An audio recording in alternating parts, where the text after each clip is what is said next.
Hai, ketemu lagi dengan saya, channel yang khusus membahas dunia hipnoterapi dan kesehatan.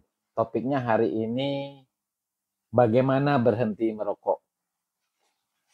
Jadi banyak sekali ya, terutama ibu-ibu yang mengeluh suaminya itu merokok dan susah sekali dinasihati.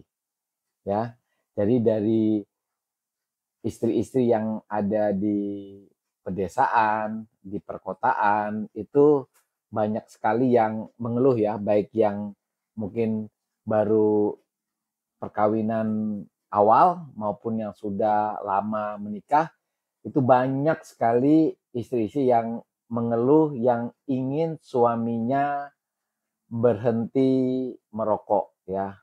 Bahkan banyak juga suami yang berusaha untuk berhenti merokok tetapi selalu mengalami kegagalan ya. Si istri biasanya mengeluh begini, daripada uangnya dibakar-bakar ya, lebih bagus untuk bayi ya, bagi mungkin perkawinan yang sudah dianugerahi anak ya, mungkin usianya eh, balita, selalu argumennya adalah bagaimana kalau uang daripada beli rokok ya, lebih baik beli susu saja, lebih banyak gunanya. Nah, walaupun si suami mendengar dan berusaha untuk berhenti, tetapi sering sekali mengalami kegagalan di dalam usahanya. Jadi suami udah berusaha tapi sering mengalami kegagalan. Nah, dalam video ini dokter akan ngasih tips ya, bagaimana usaha si istri supaya berhasil ya. Jadi sebelumnya kita harus tahu dulu alasan suami merokok itu apa gitu ya.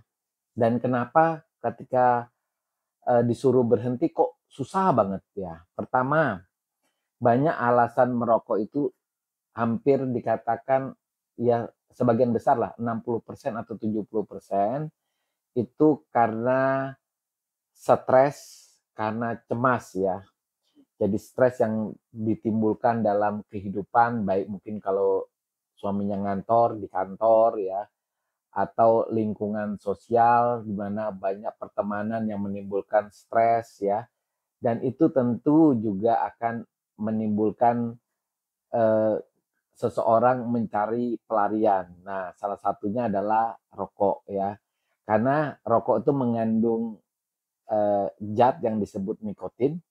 Nikotin itu kalau dihisap atau masuk ke dalam tubuh kita, dia akan merangsang hormon yang disebut dopamin. Nah, hormon dopamin ini dikenal sebagai hormon happy ya. Hormon yang bisa menimbulkan badan kita mengalami rileks dan badan kita mengalami rasa bahagia. Makanya disebut hormon happy. Segala apapun yang bisa membangkitkan hormon dopamin pasti efeknya adalah kebahagiaan. Nah, salah satunya adalah nikotin yang terkandung pada rokok, sehingga banyak sekali ketika orang mengalami stres, tekanan apapun, biasanya salah satu pelariannya adalah rokok. Nah, lingkungan sosial juga mempengaruhi seseorang untuk memiliki keinginan untuk merokok. Misalnya teman kita merokok, sebagian besar teman merokok pun bisa mempengaruhi diri seseorang. Kemudian budaya setempat. Banyak loh orang yang misalnya ketika kumpul-kumpul mau acara apapun biasanya disuguhi rokok ya. Di samping ada juga kopi ya. Nah, kemudian kalau kita melihat iklan-iklan yang dipasang di jalan gitu ya, sering sekali iklannya menarik banget dan menimbulkan kesan bahwa kalau merokok akan menjadi seperti yang diiklankan. Ya, apalagi kalau kita tadinya coba-coba ya merokok dan kita lakukan terus-menerus, itu bisa menjadi kebiasaan. Dan pikiran bawah sadar kita, kalau kebiasaan itu sudah terjadi, susah sekali untuk menghentikan. Ya, apalagi ketika orang stres, kemudian dia merokok, dia mendapatkan kebahagiaan, kehappyan, biasanya setiap dia stres, maka yang dia pikirkan pasti rokok. Oke, jadi Istri-istri tahu ya, alasan suami merokok biasanya hanya 4 itu saja.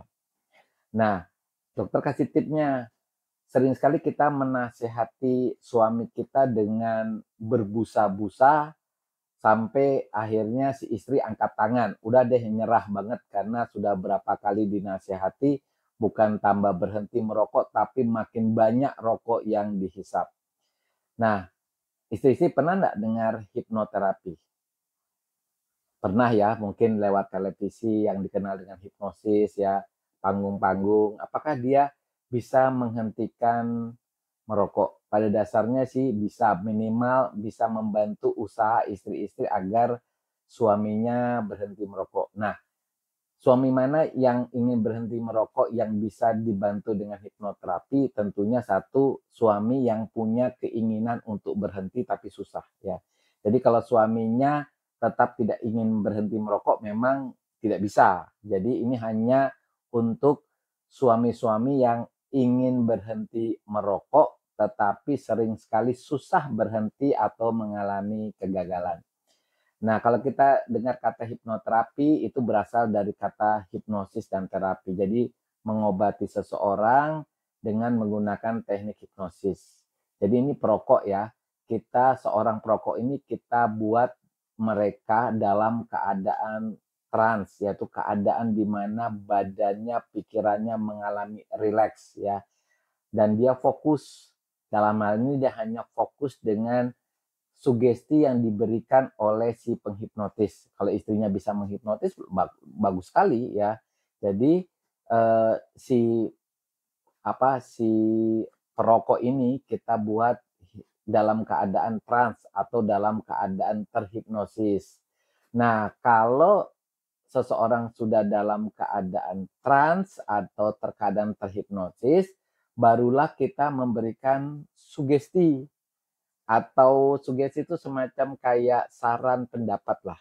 Tapi kalau kita memberikan saran pendapatnya dalam keadaan seseorang sudah mengalami trans, tentu sugesti kita lebih tertanam di pikiran bawah sadarnya daripada kalau kita nasihati belum dalam keadaan trans ya. Nanti kalau dalam keadaan trans, nanti bagaimana kita membuat seseorang dalam keadaan trans, nanti dokter akan buat di video yang berikutnya. Tapi intinya, ketika seorang perokok ini dibuat dalam keadaan trans, ya, lalu kita berikan sugesti. Nah, sugestinya seperti misalnya ya, kita menjelaskan pengertian bahaya merokok. Jadi kalau merokok nanti bisa batuk darah, bisa kena kanker paru, bisa sesak napas gitu loh.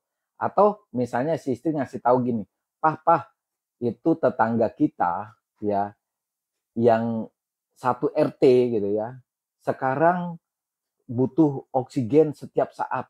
Nah, dulu dia tuh merokok sekian tahun, sekarang paru-parunya udah rusak dan dia tidak bisa bernapas tanpa bantuan oksigen. Apalagi kalau suaminya tahu ya tetangga itu si A atau si B gitu ya, maka eh, sugesti yang kita berikan itu akan tertanam di pikiran si suami ya. Kemudian tadi yang kita alasan yang seseorang merokok juga si istri harus tahu gitu ya. Misalnya si suami sering mengalami stres di kantor karena kalau stres di kantor akhirnya larinya merokok gitu ya. Sehingga si istri juga bisa memberikan sugesti yang kedua. Sugesti yang kedua, "Pah, nanti kalau stres di kantor, Papa olahraga aja, Papa main bola dengan klub A gitu ya. Nanti kan stresnya bisa hilang, jadi happy, jadi senang gitu ya. Atau jadi apa kalau misalnya stres, kasih tahu mama saja. Nanti mama pijat-pijat deh supaya stresnya hilang. Bayangkan kalau 2 atau 3 sugesti itu masuk ke pikirannya, maka selesailah masalahnya.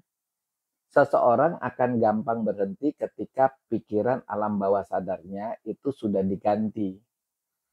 Ya, yang tadinya dia berpikir bahwa untuk lari dari cemas stres adalah rokok ya. Untuk mendapatkan teman dari pertemanan yang baru dia harus merokok. Untuk masuk ke kelompok tertentu dia harus merokok. Nah, Kalau kita sudah mengganti pikiran bawah sadarnya, hasilnya pasti sudah dirasakan sejak kita memberikan hipnoterapi kepada seseorang. Apalagi yang memberikan hipnoterapi istrinya. Wah, hasilnya luar biasa. Oke, jadi teman-teman tetap semangat.